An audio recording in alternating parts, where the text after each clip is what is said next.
ಇದು ನಾನು ಪಲ್ಯ ಮಾಡ್ತಾಯಿದ್ದೀನಿ. ಇದು ಬಂದುಬಿಟ್ಟು ಏನಂತಾರೆ ಚೀನಿಕಾಯಿ ಗೊತ್ತಲ್ವಾ, ಅದನ್ನು ಸಿಪ್ಪೆ ತೆಗೆದು ಈ ಥರ ಚಿಕ್ಕ ಚಿಕ್ಕದಾಗಿ ಕಟ್ ಮಾಡಿ ಇಟ್ಕೊಂಡಿದ್ದೀನಿ. ಹಾಗೆ ಪಲ್ಯ ಮಾಡೋದಕ್ಕೆ ಕಡಾಯಿಗೆ ಸ್ವಲ್ಪ ತೆಂಗಿನೆಣ್ಣೆ ಹಾಕ್ಕೊಳ್ತಾ ಇದ್ದೀನಿ.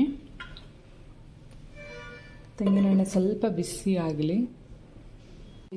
ನಾನು ಇದಕ್ಕೆ ಇದು ಪಲಾವೆಲ್ಲ ಹಾಕ್ಕೊಳ್ತಾ ಇದ್ದೀನಿ. ಹಾಗೆಯೇ ಒಂದು ಸ್ಪೂನಷ್ಟು ಜೀರಿಗೆನ ಹಾಕ್ಕೊಳ್ತಾ ಇದ್ದೀನಿ. ಹಾಗೆ 1/4 ಸ್ಪೂನಷ್ಟು ಮೆಂತ್ಯನೂ ಸಹ ಹಾಕ್ಕೊಳ್ತಿದ್ದೀನಿ. ಇದಿಲ್ಲಿ ಕೆಂಪಗಾಗಿ ಫ್ರೈ ಆಗಿದೆ. ಅದೇ ಟೈಮ್ಗೆ ನಾನು 1-2 ಹಸಿರು ಮೆಣಸಿನ್ಕಾಯಿನ ಕಟ್ ಮಾಡಿ ಇಟ್ಕೊಂಡಿದ್ದೀನಿ, ಅದನ್ನು ಸಹ ಹಾಕ್ಕೊಳ್ತಾ ಇದ್ದೀನಿ. ಇದೆಲ್ಲನೂ ಸಹ ಸಣ್ಣ ಉರಿಯಲ್ಲೇ ಮಾಡಬೇಕು ನೀವು. ಇನ್ ಕೇಸ್ ಫ್ಲೇಮ್ ಜಾಸ್ತಿ ಮಾಡಿದ್ರಿ ಅಂದರೆ ಎಲ್ಲ ಸುಟ್ಟೋಗ್ಬಿಡತ್ತೆ.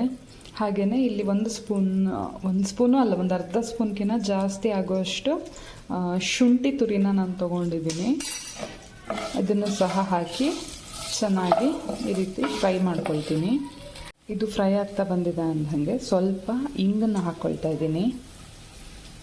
ನನಗೆ ಹಿಂಗೆ ಸ್ವಲ್ಪ ಜಾಸ್ತಿ ಇಷ್ಟ, ಸೊ ಹಾಗಾಗಿ ಸ್ವಲ್ಪ ಜಾಸ್ತಿನೇ ಹಾಕ್ಕೊಂಡೆ. ನೋಡಿ ನಿಮಗೆ ಹೇಗೆ ಬೇಕೋ ಆ ರೀತಿ ಹಾಕ್ಕೊಂಡು ಇಲ್ಲಿ ಕಟ್ ಮಾಡಿ ಇಟ್ಕೊಂಡಿರೋ ಏನು ಚೀನಿಕಾಯಿ ಇರುತ್ತಲ್ಲ ಅದನ್ನು ಸಹ ಹಾಕ್ಕೊಳ್ತೀನಿ.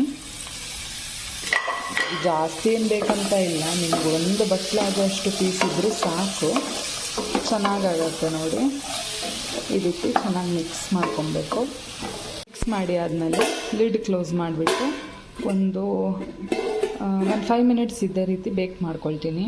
ಇದೊಂದು ಸ್ವಲ್ಪ ಬೇಯ್ತಾ ಇದೆ ಅಂದಾಗ ಇದಕ್ಕೆ ಹಾಕ್ಕೊಳ್ತಾ ಇದ್ದೀನಿ ಅರಿಶಿನ ಪುಡಿ, ಒಂದು ಅರ್ಧ ಸ್ಪೂನಷ್ಟು ಖಾರದ ಪುಡಿ, ಹಾಗೆಯೇ ಒಂದು ಸ್ವಲ್ಪ ಧನಿಯಾ ಪುಡಿ ಹಾಕ್ಕೊಳ್ತಾ ಇದ್ದೀನಿ.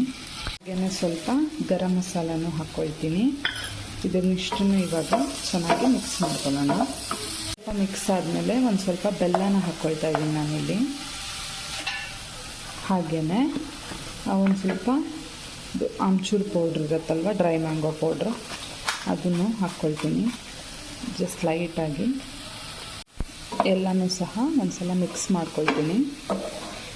ಇದೇ ಟೈಮ್ಗೆ ನೀವು ಟೇಸ್ಟಿಗೆ ಎಷ್ಟು ಬೇಕೋ ಅಷ್ಟು ನೋಡಿಕೊಂಡು ಉಪ್ಪನ್ನು ಸಹ ಹಾಕ್ಕೊಳ್ಳಿ. ನಾನಿಲ್ಲೊಂದು ಕಲ್ಲುಪ್ಪು ತೊಗೊಂಡಿದ್ದೀನಿ, ಒಂದು ಸ್ವಲ್ಪ ಹಾಕ್ಕೊತಾ ಇದ್ದೀನಿ. ಆಮೇಲೆ ಬೇಕಿದ್ದರೆ ಟೇಸ್ಟ್ ನೋಡಿಕೊಂಡು ಹಾಕ್ಕೊಬೋದು.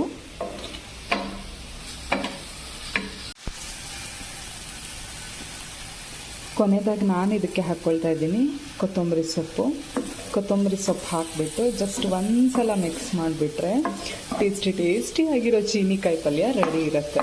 ಇದನ್ನು ನೀವು ಸಹ ಟ್ರೈ ಮಾಡಿ ನೋಡಿ, ಹೇಗಿತ್ತು ಅಂತ ಕಮೆಂಟ್ ಮಾಡಿ. ವಿಡಿಯೋ ಇಷ್ಟ ಆದರೆ ಲೈಕ್ ಮಾಡಿ, ಶೇರ್ ಮಾಡಿ. ಹೊಸದಾಗಿ ಯಾರಾದರೂ ನನ್ನ ಚಾನಲ್ನ ನೋಡ್ತಾ ಇದ್ದರೆ ಪ್ಲೀಸ್ ಸಬ್ಸ್ಕ್ರೈಬ್ ಮಾಡಿ. ಇದೇ ರೀತಿ ಸಪೋರ್ಟ್ ಮಾಡ್ತಾ ಇರಿ. Thank you so much for watching. Have a good day.